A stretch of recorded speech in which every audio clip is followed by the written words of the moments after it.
Hey everyone, welcome to my library. My name is Melissa, and today I'm coming to you with a very exciting announcement video. This is for the Retro Romance Readathon that's happening in February, and the two hosts of it that have been hosts before are Sarah from The Bookish Knitter and Storm from Storm Reads. It was Storm's creation originally, and she so graciously asked me to help host this year, and those two booktubers are two of my absolute favorites. I never ever miss a video from them, and so when she asked me, I could not say no. This romance readathon is right up my alley. As you guys know, I love old school romance books. They're my top romance genre. I just love reading from the old school stuff. So yeah, so I am part of it now. I'm excited, and I wanted to announce the prompts that are going to be part of the bingo board. So I'll show the bingo board here. So there's 9 prompts, and I have recommendations for each of the prompts, except for namely the first prompt, which is category romance, because as we all know who watch Sarah's channel, she is the queen of category romance. She knows everything about that industry. Yeah, she should work for them. Anyways, so I'm gonna leave it to her to give the good recommendations for that. It is not a genre I read from, so yeah, I'm gonna leave that one to her. But the other 8, I do have recommendations for, and so let's just get started. So the first prompt is marriage of convenience, which is a very common trope, especially in the older titles. And so the one I have that I could not recommend is Slightly Married by Mary Balog. This is the first in the Bedouin Saga series. Oh yeah, I forgot to clarify. So according to Storm's definition, which I'm gonna go with too, we're qualifying retro romance as anything pre-2010, which is pretty generous in my opinion. I really wouldn't think that things published in the 2000s as retro, really. But I think just to help as many people as possible participate in this readathon, that that's kind of the years that we're looking for. So just not a lot of modern stuff, right? Anyways, so this series was published in the 90s, I want to say. At least the first one was. Maybe the early 2000s. Let me see. I'm actually curious. Okay, early 2000s, 2003. So this is a newer retro. But yeah, this is the first one in the Bedouin Saga series. It is one of my absolute favorite series. I love Mary Balog as a historical romance author. I just recently hauled like all of her books. Yeah, I have a ton of her on my shelves now. But yeah, this is a marriage of convenience trope, as the title suggests. And it follows Aiden and Anne, who are characters that show up throughout the series. It's very similar to Bridgerton, where it kind of goes by sibling for each of the books. And so it starts with the oldest sibling, which is Aiden. I think, yeah, Aiden is the oldest. And Anne is she's not part of the peerage, and Aiden is. And so there's also that trope of, being uneven in class. So anyways, it's a great story. I gave this 5 stars. I loved it. I've given some of the other books in this series 3 or 4 stars, but this one was an absolute hit for me. So highly recommend this one, especially on audio as well. It's narrated by Rosalind Landor, who is one of my favorites. So yeah, if you're looking for an audiobook, this one's a really good one. Okay. I don't know where to put these books. Okay, there we go. The next prompt is Friends to Lovers. And as I was thinking about which book I wanted to recommend for this book popped in my head. It's a chunker of a story, but it's so good and I just have to see if anyone is gonna read it for this readathon because I would love that. That is Paint the Wind by Kathy Cash Spellman. Here's the step back. So I've shown this book before. It was in my favorites of 2021. It's big, but it is an epic story. By the way, Sam's awake, so he's in the other room, but we have a very open concept house, so you will hear him. I know you guys have heard him in other videos, so this is just regularly scheduled programming at this point. But anyways, so this story follows Fancy Deverell as she grows up and then gets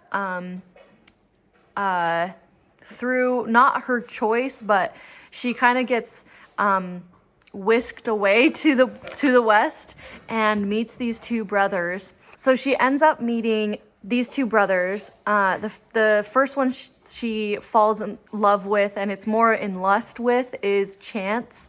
And then kind of in the background, always admiring her, but never having the chance or wanting to come between them, is Heart. And so as the story progresses, there's so much more to this story than just that.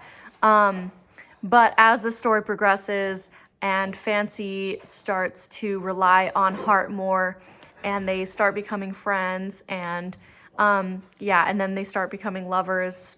It's amazing. It's such a good story. I loved it. And if you're at all interested in like an epic Western historical, this is definitely the one for you. Besides one other recommendation I have. This one is so good and is definitely, like, if you're into family sagas or like epic just historical fiction, that's kind of also this story too. It's a mix of the two, I would say. So, but yeah, I had to recommend this book. Okay, so here's this one. So the next one is a standalone romance, and I just had to. I just have to say anything by Laurel Spencer. She writes standalones. That's all she writes. And any of her books will be so good. They will not disappoint. I've loved everything I've ever read from her so far, and I plan to read something by her for this readathon as well that I haven't read. I will announce my TBR later in a different video. And so I'll share the two that I was gonna recommend that I haven't yet. One that I finished last year and really loved is Vows, and this is a love triangle is the trope, I would say. It's about this woman who is engaged to this man who she always thought she loved. And then this other man comes into town and kind of throws her world upside down. And she starts to question that. And it's like her figuring out who she actually loves. And the man that ends up moving into town, he really fights for her, which I love in this story. I just love how much he wants to show how much he cares. And so, yeah. And then on the side, there's also an additional second chance romance between her father and someone who shows up in his life again. So there's that as well that I really liked too. So huge story as well. Laverell always writes big books, but yeah, they never ever disappoint. So this is a good one. I recommend this one. And then this one is one I'm so ashamed I did not read last year. I meant to, and then life just happened and I never did. But I wanted to show it because the step back is so perfect for the winter edition, since this is the winter edition of the Retro Romance Readathon. Because look at this step back. It is winter in a nutshell. They've got this like cozy stove with the fire going. They've got the snow coming outside. They're drinking Cheers to something, probably the new year. I don't know. But yeah, so this is Forgiving by Lavril Spencer, which I meant to read, and I'm so sad I didn't, and may or may not be showing up again on my TBR this year. So yeah, there's this one. Okay. So the next two prompts I didn't have any recommendations for, mainly because they are very subjective. So one is a cover by, which it's all on you, which covers you like, and what you've bought recently or what you have that you definitely bought for the cover. So there's that. The next one is Sprayed Edges, which I actually recommended as a prompt for this readathon because I'm such a sucker for them, and they definitely just epitomize old school romance in my opinion. Like they are really kind of only found in old school romances. So yeah, hopefully you guys have some of those on your shelves and can find one. They come in, I mean, I'll show in a later video the one I chose for this prompt, but I've seen red, green, yellow is very, very common. What other colors do I have? I feel like those are the main three that I've seen, but yeah, I'm interested to see what other people's like sprayed edges are. So there's that one. Okay, the next one, I love this prompt, A Cold Hero. So I have two recommendations for this prompt. The first one is my favorite book from 2021 that I'm just gonna tout its praises again and recommend to you guys. And that is Heart of the West by Penelope Williamson. So this is the step back.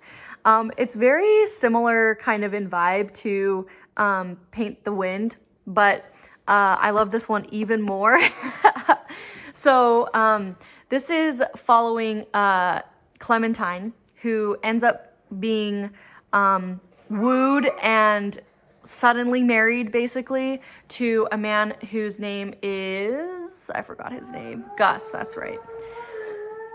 So she ends up being suddenly wooed and whisked away by this man named Gus, and he brings her to his ranch, and at his ranch, who also works there, is his brother, Zach.